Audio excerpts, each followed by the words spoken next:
लड़कियों की आशिकी। सौजन्य दिल्ली प्रेस मैगजीन्स। लेखक प्रमिला ओबेरॉय। कुमुद सोनी की आवाज में। दो लड़कियों की आशिकी।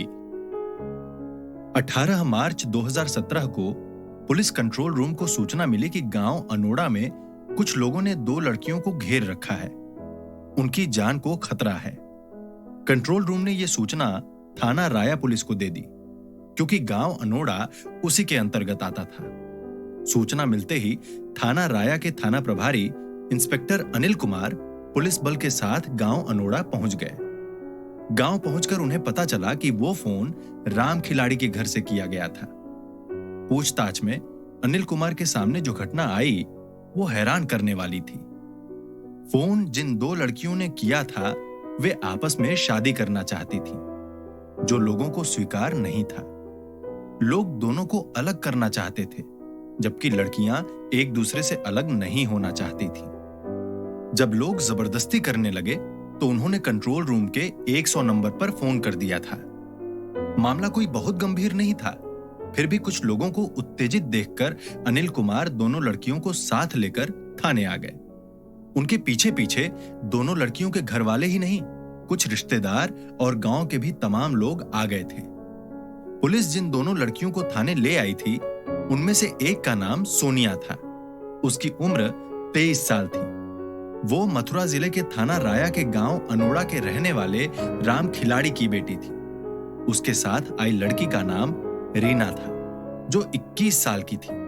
वो गांव रूमगेला के रहने वाले लक्ष्मण की बेटी थी। थाने में की गई पूछताछ में सोनिया और रीना के प्रेम से लेकर बात विवाह तक पहुंचने की जो कहानी सामने आई वो इस प्रकार थी। उत्तर प्रदेश के जिला मथुरा के थाना राया का एक गांव है अनोड़ा। राम खिलाड़ी इसी गांव के रहने वाले थे। उनके परिवार में पत्नी भारती के अलावा 4 बेटियां और एक बेटा था। राम खिलाड़ी कपड़ों पर प्रेस करके गुजर बसर करते थे। सोनिया उनकी सबसे छोटी बेटी थी। उन्होंने 3 बेटियों की शादी कर दी थी। अब वो सोनिया की शादी के बारे में सोचने लगे थे। लेकिन सोनिया कुछ अलग तरह की लड़की थी, जिसे लेकर राम खिलाड़ी ही नहीं, उनकी पत्नी भारती भी चिंतित रहती थी। इसकी वजह यह थी कि सोनिया बचपन से ही लड़कियों की तरह नहीं, लड़कों की तरह रहती आई थी। वो कपड़े तो लड़कों जैसे पहनती ही थी। उसकी सोच, बातचीत का लहजा भी लड़कों जैसा था। वो रहती भी लड़कों के साथ ही थी। सोनिया की चाल ढाल, रहन सहन और उसकी बातें सुनकर राम खिलाड़ी और भारती चिंतित रहते थे। जब तक वो बच्ची थी, बात बचपने में टाल दी जाती रही। लेकिन जब वो सयानी हुई तो माँ बाप उसे समझाने ही नहीं लगे, बल्कि हिदायतें भी देने लगे। लेकिन सोनिया पर उनके समझाने या हिदायतों का कोई असर नहीं पड़ा। सोनिया ने 12वीं तक पढ़ाई की और अपने पैरों पर खड़ी होने के लिए सिलाई सीखकर लोगों के कपड़े तो सीने ही लगी, साथ ही सिलाई सिखाने का इंस्टीट्यूट भी खोल लिया। उसके यहाँ सिलाई सीखने गांव के ही नहीं, अगल बगल के गांवों की भी लड़कियां आती थीं। सोनिया जहां अपने में मस्त रहती थी, वहीं माँ बाप को उसके ब्याह की चिंता थी, क्योंकि उन्हें शायद पता नहीं था कि वो जिस बेटी के ब्याह के लिए परेशान है उसमें लड़कियों वाले गुण हैं ही नहीं। उन्होंने सोनिया के मन में क्या है इस बात की परवाह किए बगैर अलीगढ़ की तहसील अतरौली के गांव जमनपुर के रहने वाले रमेश से उसकी शादी तय कर दी। जब इस बात की जानकारी सोनिया को हुई तो वो विरोध पर उतर आई। लेकिन उसके विरोध के बावजूद राम खिलाड़ी ने उसकी शादी धूमधाम से रमेश के साथ कर दी। ये सन 2009 की बात है।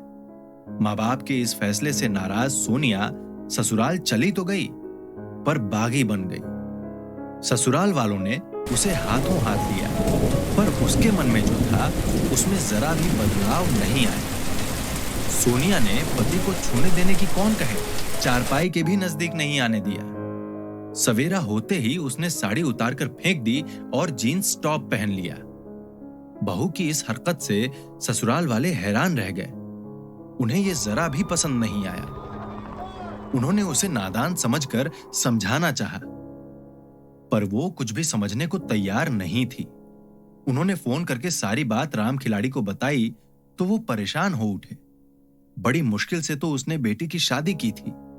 ससुराल जाकर वो इस तरह का नाटक कर रही थी।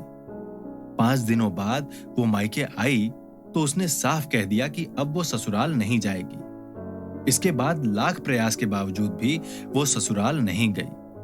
मजबूर होकर माँ बाप ने बेटी के तलाक का मुकदमा अदालत में दायर कर दिया, जो अभी भी विचाराधीन है। सोनिया तन मन से अपने सिलाई सेंटर में लग गई। उसे लड़कियों को सिलाई सिखाना पसंद था।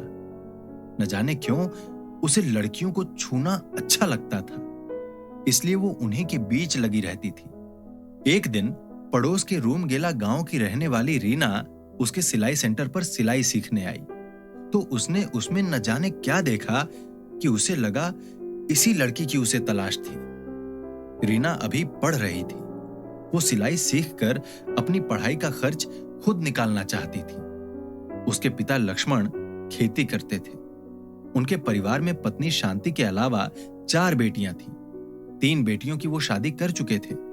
सबसे छोटी रीना अभी पढ़ रही थी। रूमगेला गांव अनोड़ा से 6 किलोमीटर दूर था। इसके बावजूद रीना रोज साइकिल से सोनिया के यहाँ सिलाई सीखने आती थी। रीना में ऐसा न जाने कौन सा आकर्षण था कि सोनिया उसकी ओर खींचती जा रही थी। जब तक वो सिलाई सेंटर में रहती, सोनिया को अजीब सा सुख महसूस होता। वो उसी के इर्द गिर्द मंडराती रहती थी। उसे छूकर उसके मन को असीम शांति ही नहीं मिलती थी, बल्कि अद्भुत सुख का भी एहसास होता था। सोनिया की नजरें हमेशा रीना पर ही जमी रहती थी, क्योंकि वो उसे अन्य लड़कियों से अलग नजर आती थी। रीना को भी जब उसके मन की बात का एहसास हुआ तो वो भी उसके करीब आने लगी। जल्दी ही वो उसकी खास छात्रा बन गई। एक दिन सोनिया ने बहाने से उसे अपने घर क्या रोका। उस दिन के बाद से वो उसी की होकर रह गई। इसके बाद सोनिया ने रीना के पिता लक्ष्मण को फोन करके कहा कि रीना रोज रोज 6 किलोमीटर आने जाने में थक जाती है। अच्छा होगा कि उसे उसके पास ही रहने दें। इससे रीना सिलाई भी जल्दी सीख जाएगी और रोज रोज की थकान से भी बच जाएगी। लक्ष्मण को क्या पता था कि सोनिया के मन में क्या है। उन्होंने सहज भाव से इजाजत दे दी। अब रीना सोनिया के साथ ही रहने लगी। सप्ताह में एक आध दिन वो घर भी चली जाती थी। एक साथ रहने से सोनिया और रीना एक दूसरे के इतने करीब आ गईं कि वे अलग होने के नाम से घबराने लगी।